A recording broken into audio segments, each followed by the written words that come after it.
The UK has enacted a law which is now in force to empower police, the National Crime Agency as well, to seize, freeze and destroy even crypto assets that have been used by criminals.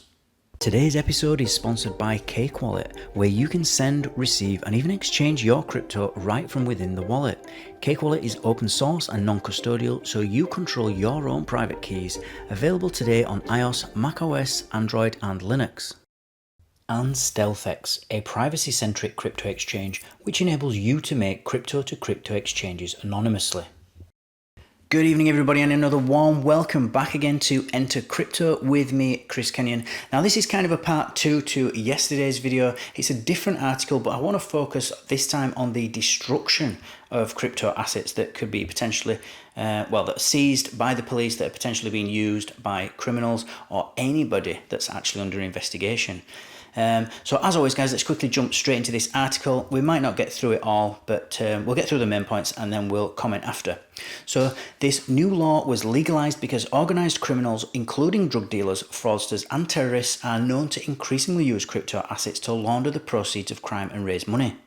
The UK government has passed legislation to enable the NCA and police to seize, freeze and destroy crypto assets used by criminals. This new law was legalised because organised criminals, including drug dealers, fraudsters and terrorists, are known to increasingly use crypto assets to launder the proceeds of crime and raise money. According to the UK government, the NCA's National Assessment Centre forecasts that illicit crypto transactions involving the UK will total at least £1.2 billion in 2021, if not much more. To address this rising threat, the government has amended proceeds of crime and terror legislation, allowing UK law enforcement to more effectively investigate, seize and reclaim unlawful crypto assets. The legislation provides that police will no longer be required to make an arrest before seizing crypto from a suspect. This will make it easier to take assets which are known to have been criminally obtained, even if sophisticated criminals are able to protect their anonymity or are based overseas.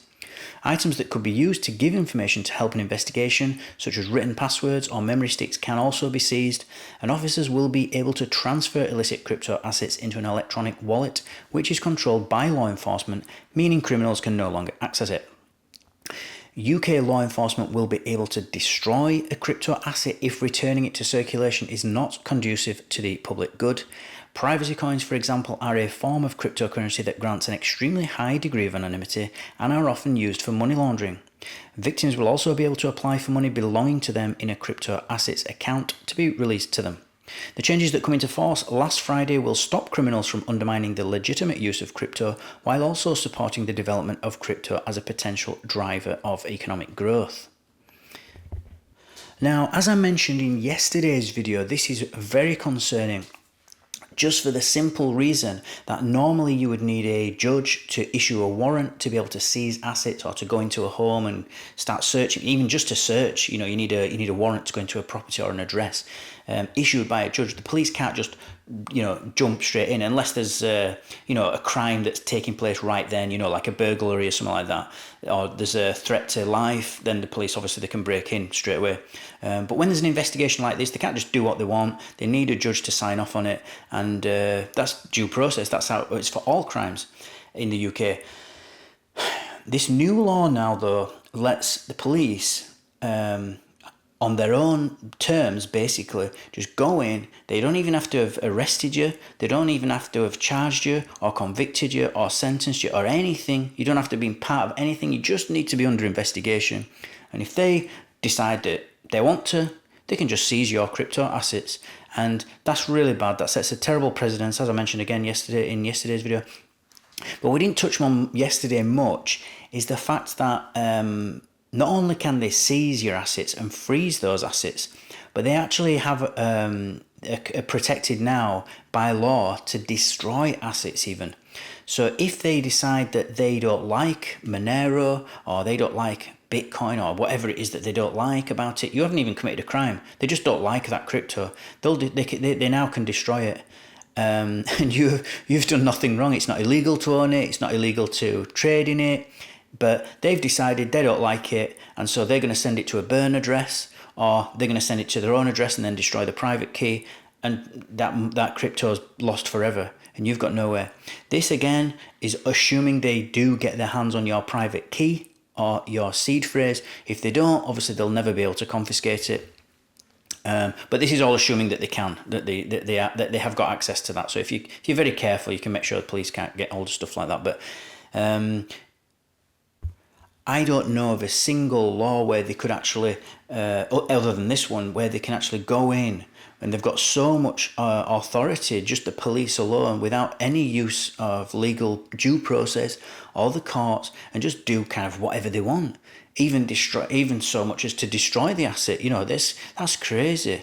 I don't know if this is going to open them up to lawsuits in the future, in terms of them getting sued. Because what happens if they decide they're going to destroy, say $1 million worth, £1 million worth of Monero, and that Monero has been bought legitimately. It's not proceeds of a crime. The person gets cleared. It's not under investigation, right? But the police have destroyed that crypto. They've sent that to a burn address. What happens then?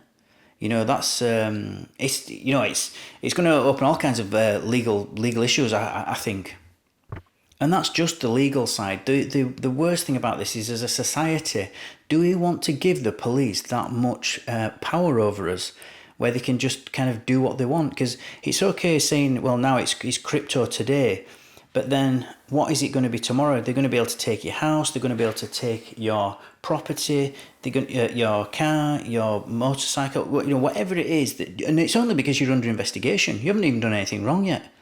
It's dangerous, is this? There's no courts involved, and there's no judge involved. Really, really dangerous. We must... there's not a lot we can do except to try to change the law again, and petition against this, because it's, give them an inch and they'll take a yard sort of behaviour. So quite scary news. As always, guys, thank you for watching. Thank you for listening. Don't forget to like, subscribe, and click on that notifications bell so that you don't miss out on any future updates. And I'll see you all tomorrow evening. Take care.